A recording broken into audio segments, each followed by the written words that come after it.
Now that we know what type of pricing strategies we're interested in, let's take a deep dive into our costs and numbers to look at the real revenue realities and understand our cost and revenue. Revenue analysis is important because it's going to be guiding our pricing decisions and help inform cost trends and even future strategies of what might be changing in our supply chain. It's paramount to set your price correctly and ensure profitability. Note that sometimes even a 2 or 3x multiple in your initial cost to selling price might not be enough, and this is going to show up in your revenue analysis and determining your price point. So I like to follow an iterative approach when I'm setting my prices by looking at initial basic product costs, giving initial projections with my volumes and expenses, and then iterating with a more detailed supply chain markup analysis. Document 6.2 in our document kit helps give those initial projections graphically by taking into account the cost of the product, my desired markup, and the shipping charges and annual sale projections. You can see here that the full worksheet is in our document kit, but I do have 4 examples that I've been looking at, 4 examples that are going with my sustainable wood furniture company, and I built my initial projections depending on the cost, the markup, and what I expect to sell annually. Tab 2 in the sheet will show you a breakdown of the net profit of the items, and tab 3 shows you a revenue breakdown per item. So I'm going to be taking these initial projections and use them as the basis for my detailed cost analysis and my supply chain markup analysis. I'll be using that information and putting it into document docket 6.3 that gives you the full worksheet to break down all of these expenses and see how your cost is increasing over time depending on your supply chain. So let's look at that supply chain markup together and break down all the expenses that I take into account when I'm setting my selling price and looking at my break-even price. The first thing you need to note is my fees are always broken down into 2 different categories. The first are the standalone fees related to company and operating expenses, and the second one will be the supply chain markup fees related to that exact product movement going from my supplier to my warehouse to my customer. When I'm looking at my standalone fees, I look at my company setup costs, which are the costs to set up your company and start selling your products. I need to look at any liability insurance that I need in this industry or just general liability insurance as a company. I need to look at my domain hosting for my website. And I need to look at my marketplace subscription hosting for my marketplaces. I have to take my email hosting expenses into account. I have to take any kind of telecom or mobile phone expenses into account. And I need to look at any kind of accounting services or filing services that might come with having a sales tax ID or even having to just file my annual income tax statements. Those all go into my standalone fees, and these will all be used and broken down depending on how many units I expect to sell annually of each item. So after taking those standalone fees, I'm going to insert my initial projections at the top of my sheet by looking at the studied market price of similar items in that industry, the annual units I expect to sell of that specific product, and what percent of my total expected revenue does that one product generate. I do need to put these in initially, and we're going to be iterating over time in order to lock down that exact price point depending on our projections and what we need as a company. So after I get my standalone fees, let's look at the supply chain fees and break them down all by categories.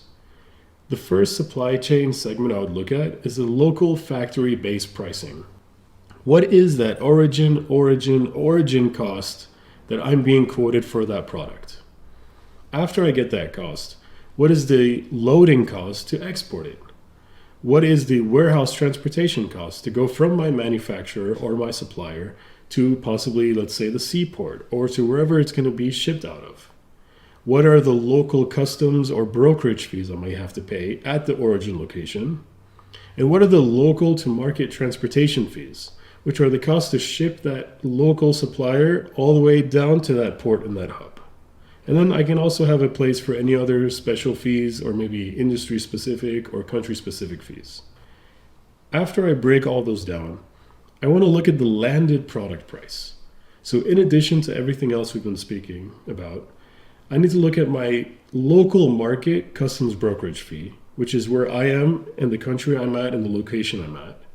I need to look at that import cost, which is the cost of importing the goods into my country or my location. I need to look at the warehouse transportation going from the seaport or the hub to my warehouse. I need to look at unloading the product from that container, from that pallet, from that skid, however it may come. And I'll need to look at warehousing that product and the impact of warehousing on that product. After I have the product landed in my warehouse, I need to break down the expenses in terms of the warehouse product price when I'm getting an order or whenever a customer has placed an order by phone or by e-commerce transaction. So I have to look at picking the item and pulling that item.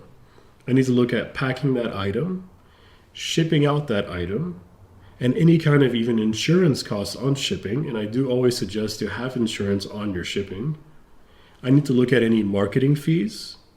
And don't forget, we do have MFP 8, and I'm going to be showing you my marketing secrets and what I use to keep my marketing fees extremely low, especially compared to industry benchmarks. I need to look at my e-commerce store and marketplace fees for processing the order. I have to look at my holidays, promotions, sales, and reductions that I previously mentioned to drive in those new customers or even off-peak demand. I need to look at any returns processing in case you do accept returns. And I have to look at my inventory carrying costs, which is the cost of capital or the cost of that money that I have already acquired or maybe borrowed in order to have that inventory, as well as inventory insurance and the potential for any loss of inventory. After I take all of these factors into account and gradually build my supply chain markup, you come out with your minimum selling price or the break-even selling price for that product in your supply chain, given where you're getting it from and who you're selling it to. And it automatically calculates for you the profit margin as a function of revenue, and the profit margin as a function of the landed product price in your warehouse. I have to go back and look at that minimum selling price and iterate with my initial projections. Is this selling price feasible? Is this minimum selling price something that the current market or even comparable products would absorb? Is it something that looks like it's just out of that stratosphere and this is way too expensive for me to sell, or maybe even very cheap for me to sell, so I know I can mark it up more?